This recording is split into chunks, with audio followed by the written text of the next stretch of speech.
How to add Snapchat widget on Android.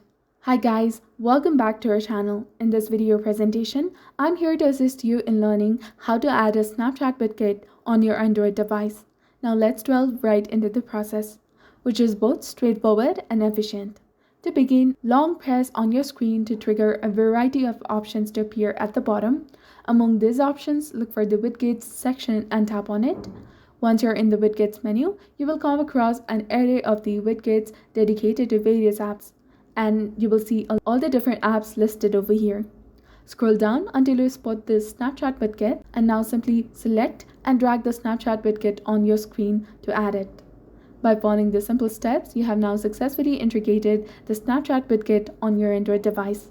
You can now conveniently access the Snapchat by tapping on the widget, and I trust that you have now a clear understanding on how to incorporate the Snapchat widget in your Android interface. So if you found this guidance beneficial, we kindly invite you to show your support by liking the video and subscribing to our channel. Thank you for watching.